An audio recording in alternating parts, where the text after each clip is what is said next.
ते शब्दही तसे लिहिले गेले, तशा चालीही त्या लावल्या गेल्या, म्हणून ही गाणी अमर झाली, म्हणून ती आपल्याला आजही गुणगुणावीशी वाटतात. त्याचं काल एक गाणं झालं, आज एक म्हटलं, उद्या विसरलं. जशी पूर्वीची कन्स्ट्रक्शन आहे, दगडी वाडे आहेत, भक्कम आहेत, 200-200 400 वर्ष त्यांना काही होत नाही. शाळेत असतात त्या कविता अजूनही 50-50 वर्षानंतर लक्षात राहतात. का राहतात?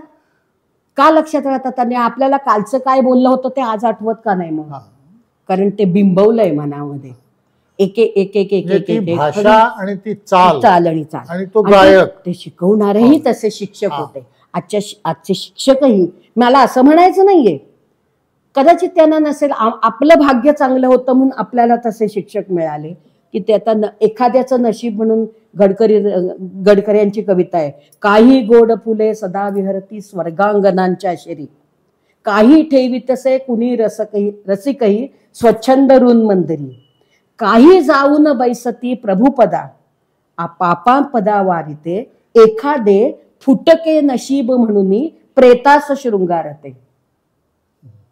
फुलांचं नशीब असतं, काही फुलं असतात ती प्रेताला शृंगारायला जातात, काही फुलांचे हार होतात ते बायका केसात माळतात, काही फुलं प्रभूच्या पदावर जाऊन, त्याचंही प्रारब्ध असतं. प्रत्येक वस्तूला आणि व्यक्तीला प्रारब्ध आहे, म्हणून एखाद्याचं नशीब. ते नाटकही पुढे झालं असं आहे. हा कवीचा मागचा हे आहे. भारत आंब्यांच्या सुद्धा सगळ्या रचना झाल्या, त्यांनी ते कसं कसं आयुष्य जगले ना, त्याचं सगळं प्रतिबिंब त्याच्यात त्यांनी पाडलेलं आहे. असं की आता जनपळ भर म्हणतील हाय हाय, जनपळ भर, थोडक्या करता कोणी आपण जातो समाचाराला, आपण जेवढं हा काय कसं काय असे गेले, थोड्या वेळाने लगेच दुसरा विषय बदलतात. काही ना, मी जाता राहील कार्य काय, काही राहणार नाही. सूर्य उगवतीला चंद्र उगवतीला, तारे अपुला क्रम आचरतीला, असेच वारे पुढे वाहतील, मी जाता त्यांचे काय जाय. मी त्यामुळे कुणाचं काय होणार आहे? आपल्याला वाटत असतं असं आहे तसं आहे तसं आहे, आणि ही जनरीत आहे. त्या चूक किंवा बरोबर कसं नाही, लोक एक थोडक्या करता. आपण एखादा माणूस गेला की तेव्हा हे करतो, हळहळतो, दुसऱ्या दिवशीपासून विसरून जातो.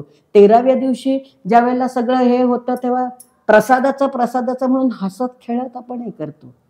आणि ते बरोबर आहे. ते दुःख तुम्ही किती कवटाळून बसणार, नाही तर मग पुढे जाणार नाही ना माणूस. पुढे आपल्याला मार्गक्रमण तर काही गोष्टी विसराव्याच लागतात. त्या गोष्टी माणूस विसरतो, म्हणून आजचं हे कालचं विसरतो म्हणून आज चांगला जगतो. उद्याची चिंताही नको आणि कालचं हे पण नको. हास्यासा आज छाया कळ कालची कशाला, लागोन दृष्ट माझी माझ्याच वैभवाला, देवा दया तुझे की ही शुद्ध दैवलीला ही तुझी. त्या गाण्यातून सुद्धा तत्वज्ञानच सांगितले. जुनी सगळी गाणी, कुठची गाणी, पोटा पुरता पसा पाहिजे नको पिकाया पोळी, देणाराचे हात हजारो दुबळी माझी जोळी. एकदम सिंपल हे आहे की माझी जोळी दुबळी आहे, देणारा भरपूर आहे. आणि कशासाठी लागतंय? एकवितीच्या भुकेस पुरते तळहाताची थाळी. आपल्याला पुरतं नाही पुरत. तेवढीच अपेक्षा जर आपण ठेवली ना तरी आपण हे होते. हवा तुती तुका पाडी पाऊस देवा वेळोवेळी, गरजे पुरता देई दाणा माय माऊली काळी. हे आहे की देव देतोय, सगळं देतोय. तुमच्या त्याच्या प्रारब्धानुसार त्याला ते मिळतंय. जे मिळतंय त्याच्यात तुम्ही आनंद हे केला तर तुम्हाला अधिक मिळत राहील. त्यावेळेला तुम्ही समाधान मानलं, त्यावेळेला तुम्ही त्रागा करत राहिलात तर तुमचं भूतकाळही हे होतं, वर्तमानही नाचतं, आणि भविष्याची चिंता आहे ती सुद्धा आहे. म्हणून कालचं जे कालचं नुसतं विसरायचं असं नाही. आपल्या हातूनही काही जर चुका घडल्या असतील त्याच्याबद्दल मनामध्ये पाहिजे, मी काल हे माझं चुकलं, मी पुन्हा असं नाही. मग त्याच्यामुळे तुम्हाला देव तो हे पण करतो. पण मी ठीक आहे, माझं चुकलं, मी माफी मागितली, त्याचा एक आनंद असतो. मग मी आज आनंदात आहे, आणि आज मी आनंदात आहे, आज मी चांगलं केलंय, उद्या चांगलं येणारच आहे. उद्याची काळजी कशाला करायची? उद्याची ही काळजी करण्यात आपण घालवतो, किंवा कालच्या एक तर अतिभूतकाळात रमणंही बरोबर नाही, अति भविष्याची चिंताही नाही. त्यामुळे वर्तमान नाचतं. वर्तमानात काय आहे ते बघत जर जगलं तर माणूस आयुष्य, आणि दुःख कुणालाही चुकलेलं नाही. सुख पाहता जवा पाढे, दुःख पर्वता एवढे. आणि पर्वता एवढे असं आपल्याला वाटतं. साधू संतांना सुख दुःख सारखंच असतं, त्यांना ते दुःख वाटत नाही. आपल्याला छोट्या छोट्या गोष्टीतही दुःख जाणवतं. आपण संतचरित्रांचा अभ्यास यासाठी करायचा की त्या एवढ्या मोठ्या मोठ्या गोष्टींचाही ज्ञानेश्वर माऊलीने ना का मोठं म्हणायचं. ज्ञानेश्वर माऊली ओम भवती भिक्षांदेही म्हणून जेव्हा दारोदार जायचे घेऊन, लोकांनी झोळीमध्ये अन्न नाही टाकलंय, खडे टाकलेत, खडे. संन्याशाची पोरं म्हणून हिणवलंय त्यांना. काही चांगली वागणूक समाजाने दिली नाही. आता 700 वर्ष झाली आपण अमुक करतो तमुक करतो. तेच ज्ञानेश्वर मोठे का? त्यांनी पसायदान मागितलं. आता विश्वात्मके देवे येणे वाग्यज्ञे तोषावे, तोषोनी मज द्यावे पसायदानही. जे खळांची व्यंकटी सांडू, तया सत्कर्मी रती वाढो, भूता परस्परे जडू मैत्र जीवांचे. ही प्रार्थना विश्वासाठी मागितली. म्हणून त्यांना संत, आपण जीसस क्राइस्ट म्हणतो, त्याच्या शरीराचं एक हे ठेवलं नाही जिथे खिळे ठोकले नाहीत. त्यावेळेला तो काय म्हणत होता? ह्या लोकांना भर चौकात घेऊन फटके मारा नाही म्हणाला. God bless them, they don't know what they are doing. म्हणून तो जीसस क्राइस्ट आहे. संत पण सहजासहजी येत नाही. त्यांनी खूप गोष्टी सहन केलेल्या असतात. आणि संतचरित्र वाचताना आपण ही गाठू नाही शकत, पण तिथपर्यंत चालण्याचा प्रयत्न करायला काय हरकत आहे? कसे मोठे झाले असतील माणसं, सहजासहजी होत नाहीत मोठी. त्याचं टाकीचे घाव सोसल्याशिवाय देव पण येत नाही असं म्हणतात. चिन्नी हातोड्याचा गाव करी दगडाचा देव, खाई दैवाचे तडाखे, त्याचं नाव माणूस हे नाव. दैवाचे तडाखे सगळ्यांनाच खावे लागतात, कुणाला चुकले नाही. रामासारख्याला 14 वर्ष वनवास लागला. श्रीकृष्णाचा जन्मच तर कारागृहात झाला. काय श्रीकृष्णाला आयुष्यात हे मिळालं आपल्याला? मला सांगा तुम्ही. किती लढाया झाल्या.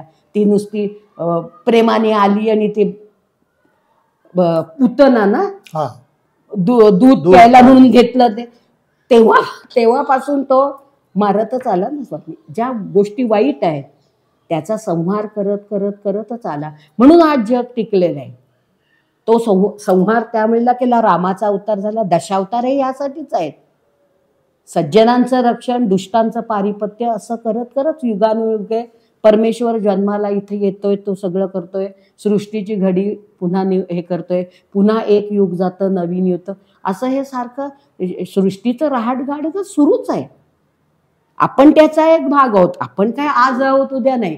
जग चालूच राहणार आहे. जग चालूच राहणार आहे अंतापर्यंत.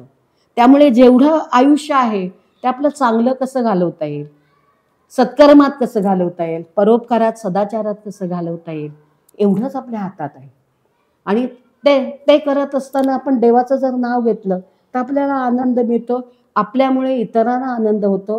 म्हणजे तुम्ही जगा आणि इतरांना जगू द्या, ही जी ही आहे ते आपण साध्य करू शकतो. आणि गाण्यामध्ये मला ज्या वेळेला काही वेळेला मी खूप फिरून येते, खूप दमते, त्यावेळेला मी मनातल्या माझी एकटीच मी गाणी म्हणते. त्यामुळे ती गाणी माझ्या तोंडपाठ आहेत. माझ्या सगळीच्या सगळी कडवी त्या गाण्यांची तेव्हापासूनची. आता माझ्या गाण्याशी कोणत्याही प्रकारचं हे नाही, परंतु ती माझ्या लक्षात आहे. कडव्यांसकट सगळं, अर्थासकट सगळे आहे. ही सगळी स्वामींची कृपा आहे. त्यांच्या कृपेमुळे सगळं होतं.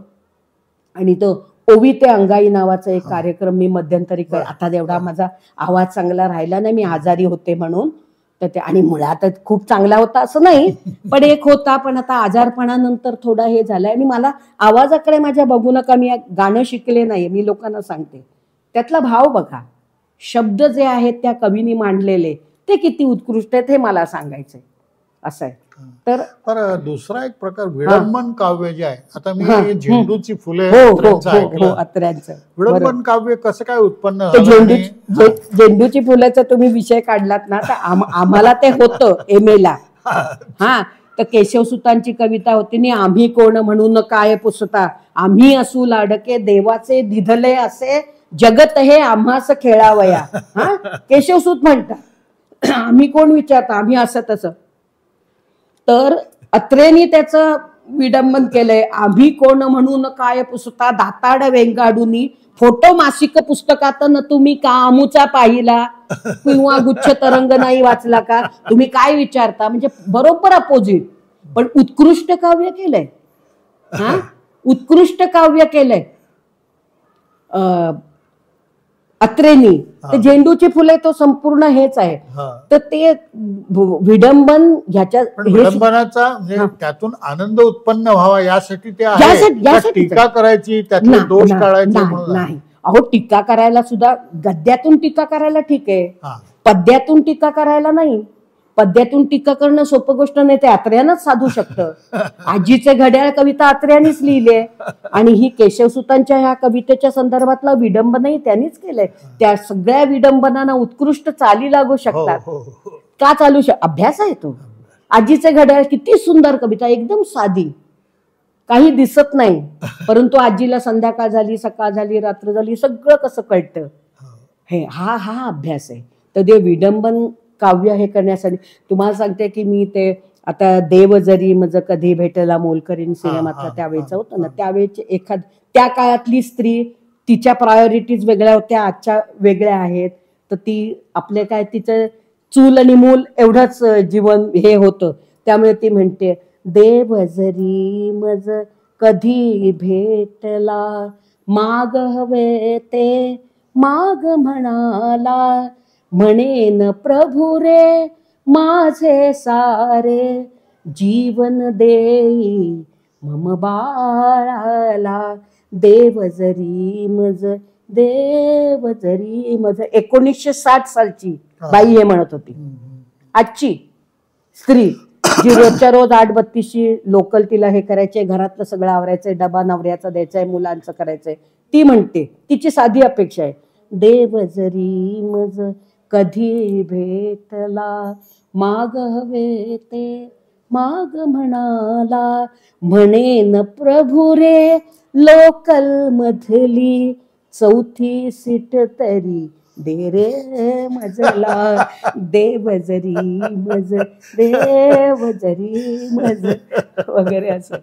किंवा पूर्वीची काही गाणी होती, रानात सांग कानात आपुले नाते, मी भल्या पहाटे येते, हे गाणं होतं.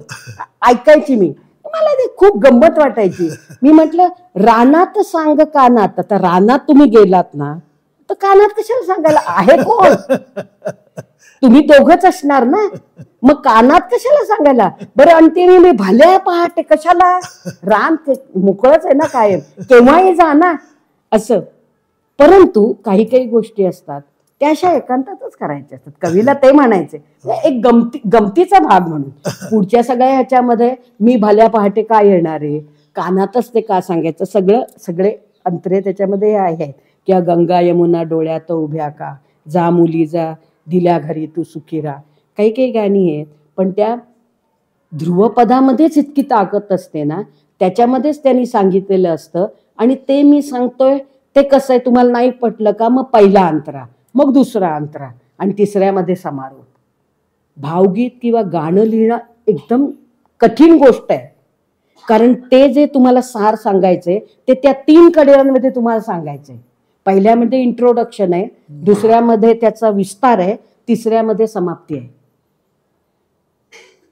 आहे ना. तर एक काव्याचे तसे काय मुख्य गुण काय सांगता येतील. काव्य म्हणजे कशाला काव्य म्हणू आपण. काव्य म्हणजे हे बघा, काव्य म्हणजे कविता, म्हणजे ते गाणं नव्हे. प्रत्येक कविता हे गाणं नसतं. ज्या वेळेला ती छंदबद्ध असते, मीटरमध्ये असते, कारण ते वृत्त आहे. यमक अनुप्रास तर हवेतच. शब्द जे असतील त्यातले तेही त्या वृत्ताला अनुसरूनच पाहिजेत असं आहे. ओवी आहे, अभंग आहे, त्यानंतर गझल आहे, भावगीत आहे, भक्तिगीत आहे, खूप प्रकार आहे. आणि त्याचे एक आकृतीबंध आहे त्याच्यामध्ये, इतक्याच आहे असं. गझल एखादी साधीही सुद्धा गझल नाही होऊ शकत. गझल हे एक वेगळं वृत्त आहे आणि त्याच्यासाठी तो त्याचा खूप उर्दू शायरीमध्ये त्याचा खूप विचार केलाय. पण आपल्या सुरेश भटांनी सहज सहज ऍटीज मराठीत गझल लिहिलाय. एक साधा प्रश्न माझा लाख येती उत्तरे, एक साधा प्रश्न माझा लाख येती उत्तरे, हे खरे की ते खरे की ते खरे की ते खरे. द्विधा होते काय वेळेला, हे करू का ते करू असं आहे. तर रंगुनी रंगात साऱ्या रंग माझा वेगळा, गुंतुनी गुंत्यात साऱ्या पाय माझा मोकळा. नाही कळलं अजून पुढची कडवी. इतके ऍटीज मराठीत म्हणजे गझल त्यांनी इतकी सोपी करून सांगितली. भोगले जे दुःख त्याला सुख म्हणावे लागले, भोगले जे दुःख त्याला सुख म्हणावे लागले, एवढे मी भोगले की मज हसावे लागले. ठेविले आजन्म डोळे आपुले मी कोरडे, ठेविले आजन्म डोळे आपुले मी कोरडे, अन दुजांच्या आसवानी मज भिजावे लागले. ह्याला गझल म्हणतात. काहीतरी वेगळं वाटलं की नाही. भावगीत आहे, भाव वेगळा. भक्तिगीतामध्ये भक्ती असते, ईश्वराची भक्ती असते, ते म्हणून त्याला भजन म्हणतात.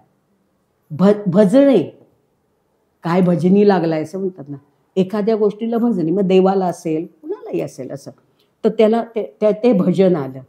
आता एक यमन रागाच्या ह्यानी मी आपला हे समारोप करते, तर ते खूप मोठं हे आहे. यमन हा माझा आवडीचा राग आहे, खूप मला आवडतो. तर त्या यमन रागातलं आणि त्याची जाता जाता एक आठवण सांगते की आपले हृदयनाथ मंगेशकर, त्यांनी ज्ञानेश्वरांच्या वगैरे कितीतरी अनवट अशा अभंगांना चाली लावल्या आहेत, अभ्यास केलाय खूप. तर एक त्यांचा जो अभंग आहे, अरे अरे ज्ञाना झालासी पावन वगैरे, तर त्याला चाल लावायची होती. त्यांना खूप दिवस असा विचार त्यांचा चालला होता, परंतु असं त्यांच्या मनासारखं होत नव्हतं. ते एकदा तळेगावला गेले होते गोनी दांडेकरांकडे. गोनी दांडेकरांचं असं छान घर वगैरे होतं वगैरे. मग जेवण वगैरे झाली आणि रात्री असे चांदण्यात असे बसले होते आणि गप्पा गोष्टी चालू होत्या. तेवढ्यात तिकडून तुम्हाला माहिती आहे खेडेगावातली लोक रात्रीच्या वेळेला त्यांची कामं उरकली की पकवाज हे ते पेटी बिटी घेऊन भजनं वगैरे म्हणतात. तसे लांबून काही स्वर आले. काय केलं, उस डोंगा परी रस नोहे डोंगा, काय भूललासी वरलिया रंगा, नदी डोंगी परी जळ नोहे डोंगा, काय भूललासी वरलिया रंगा. हृदयनाथ मंगेशकरांना इतका आनंद झाला, ते उभे राहिले आणि त्यांना लगेच चाल सुचली. अरे अरे ज्ञाना झाला से पावन, अरे अरे ज्ञाना झाला से पावन, तुझं ध्यान कळो आले, तुझा तुची देव तुझा तुची भाव, फिटला संदेह अन्य तत्वी, अरे अरे ज्ञाना झाला से पावन. अशा प्रकारे अशा खूप गोष्टी आहेत. आपण विचार करायला लागला की खूप, आणि आपल्याला आनंद देतात त्याच्यात. ज्या वेळेला आपण दमलेलो असतो काही असतो तेव्हा ही गाणी आपल्याला खूप आनंद देतात. आपल्या डोळ्यासमोर ते उभं राहतं. माणिक वर्मांचं लाविते मी निरांजन, खरोखर आपण तिथे उभा राहतो आणि आपण निरांजन लावतो हे वाटतं. लाविते मी निरांजन तुळशीच्या पाया पाशी, भाग्य घेऊन या आली आज धनत्रयोदशी. त्या शब्दांमध्ये किती सामर्थ्य आहे. झालं की नाही तुमच्या डोळ्यासमोर दिवा लागला, धनत्रयोदशी आली, इकडे फटाके, इकडे मोती साबणाची आंघोळीची वेळ, सगळे डोळ्यासमोर सोपे शब्द. आज दिवाळी दिवाळी पहाटेचा वरसाचा मोठा सण, आणि आईची आठवण त्यावेळेला कशी होते. आज झोंबतो अंगाला पहाटेचा थंड वारा, कधी मिळेल ग आई तुझ्या मायेचा उबारा, लाविते मी निरांजन तुळशीच्या पाया पाशी, भाग्य घेऊन या आली आज धनत्रयोदशी, आज धनत्रयोदशी, आज धनत्रयोदशी. वा वा. तुमचे हे गुण फार आम्ही तृप्त झालो आमच्या फार सुंदर म्हटलं तुम्ही. अगदी फार प्रचंड, मी प्रचंड हा शब्द वापरतो, प्रचंड आभारी आहे. नमस्कार, भेटूया. महाराजांची कृपा आहे, दुसरं आपलं काही नाही, आपलं काही नाही.